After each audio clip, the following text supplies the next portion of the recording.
Hi, welcome back to Success Today. I'm your host, Greg Rollett, and right now we have a very special guest, someone who has been helping entrepreneurs and business owners to understand the law, something that they really need to know when they go into business. And the great thing is he is an entrepreneur himself. Please welcome my guest, Larry Pino. Larry, welcome to the show. Thank you very much. Nice to be here, Greg. I'm really excited for this because there's a lot of lawyers who are out there who are attorneys. There are lawyers, there are litigators, and then there's entrepreneurs. And sometimes they don't speak the same language. And what I love about what you do is you do speak that same language because you've run companies, you've done some great things over the years. So tell us a little bit about how you got into this and how you ride that line of entrepreneur and attorney. You know, it's really two sides of the same coin. From my standpoint, I started off as an entrepreneur, did several businesses while I was even in college, did a business called Intralex when I was in law school at NYU Law School. So from Notre Dame to NYU, I was doing businesses the entire time that I was actually eventually studying law. Right, in your free time at NYU. In my free time, yeah, exactly. But you know, so from my standpoint, whether you're dealing with a subject from the standpoint of law, or you're dealing it from the standpoint of business objectives or entrepreneurial objectives, it's really one and the same thing.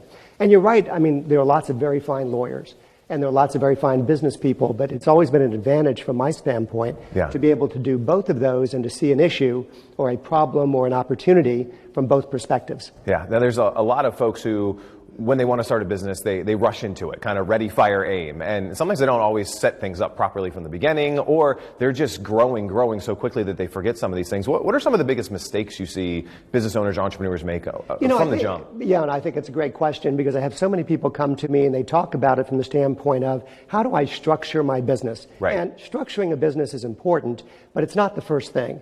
The first issue is, do I have a market to address and do I have a product to address that market? Right. So everything really emanates from that initial conversation. From the standpoint that once you understand that and you do a minor test, some type of proof of concept, to make sure that you've got something that's viable out there, from that standpoint, you're off and running. Now, with that said, is it appropriate to be able to structure properly? Absolutely. But you've got to do that second to what you first understand to be the nature of the business. Yeah. Now, I know there's a lot of folks who they call your office when it's too late, right? They're already in some kind of trouble, something's gone on, maybe there's a lawsuit, things like that. Sure. But what are some things they can do to take some precautions, so they don't have to have that phone call, or it makes it better? Yeah, no, there are two things. So the first thing that we just talked about is making sure that your business is structured properly. Yeah. And once you've understand that, and once you've done that initially, then to make sure on an annual basis, just like, you go to the dentist, at least once a year, right? Maybe twice a year, Maybe twice, right? yeah. Right, twice a year. And you go to the doctor at least once to twice a year, right? Yeah. To make sure that things are being done properly. We do the same thing for our clients. So we have, for example, one thing we do is called a legal audit. A legal audit, every year we take a look at every aspect of that business. How's your business doing from a financial standpoint? Let's take a look at your products and services.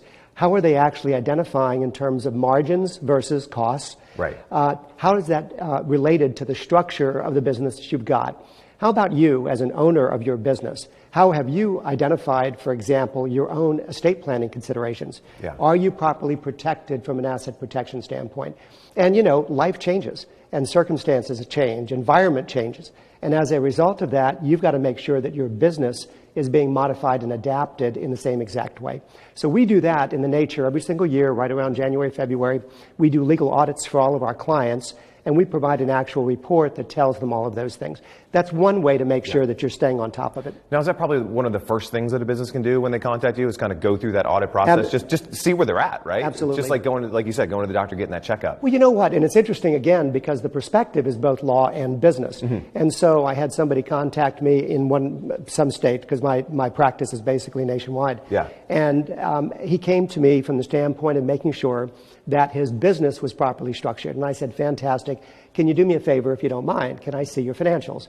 Show me your financials, because I want to be able to see what your products and services are in relationship to how you've structured your business.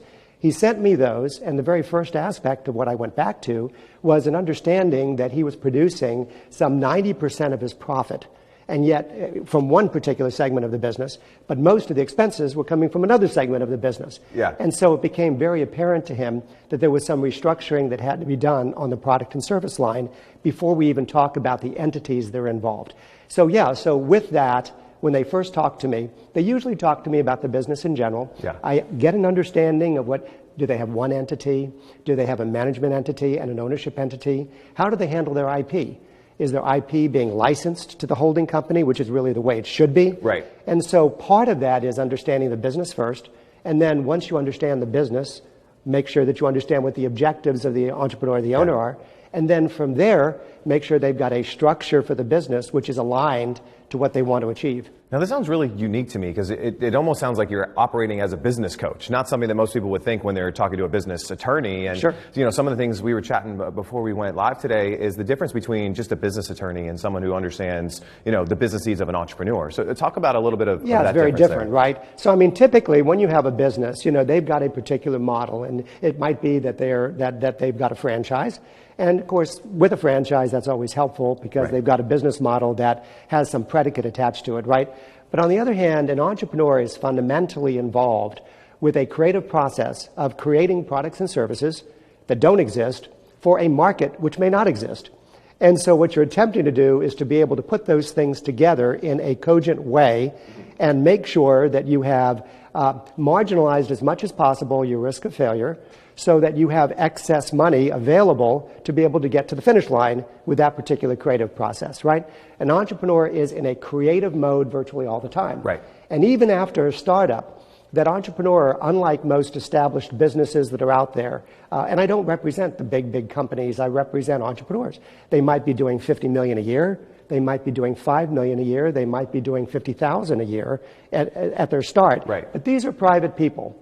And these are private people who are involved in a creative process of making sure that the business that they're going to create, run, and grow is one that's going to be a very solid business that can take care of themselves and their families. That's a very different mentality than typical businesses which are out there. Yeah. You know, the big hospitals of the world, and Yeah. great, you know, those great big things. Yeah, different needs, different problems, different solutions. Yeah. Now, Larry, let me ask you this. What's one piece of advice that you could give to a small business owner and entrepreneur who's watching now that will really help them to succeed in today's economy? Well, that's an open-ended question. Definitely. But I think, really and truthfully, I think having to make sure that you've got the coaching available to you from the very beginning. And that coaching comes from, obviously, people that you trust, number one, and also come from people that not only you trust, but also that have the expertise to give you those things. I mean, the best advice that I might suggest is make sure that you've got somebody giving you advice who has already been there, done that. They've got business in their blood. They understand what that entrepreneurial journey looks like. Making sure that they've got their legal taken care of. And then, of course, making sure that from an accounting standpoint, I have seen so many businesses that do it properly from that standpoint, but get in trouble just simply because the financials and the accounting aren't where they need to be. Our practice, for example, that's you had mentioned it sounds like business consulting. That's really what we do. We do both legal and business consulting, and we provide that type of internal financial analysis in the process. I love it. And if there's someone watching right now who wants to leverage some of that business consulting and that legal expertise, what's some ways that they can reach out to you and get this process started? The law firm itself, and probably the best way to do that, you just call 407-425-7831, a number that I have had for like 30 years, and I'll be very happy to talk to them, and then we'll go from there and determine what their needs are and how we can help. I love that. 30 years. The number's still going strong, still helping businesses. It is. Larry, thanks so much for being here. Thank you, Greg. Great to talk to you. Definitely. And we'll be back with more in just a minute from Success Today.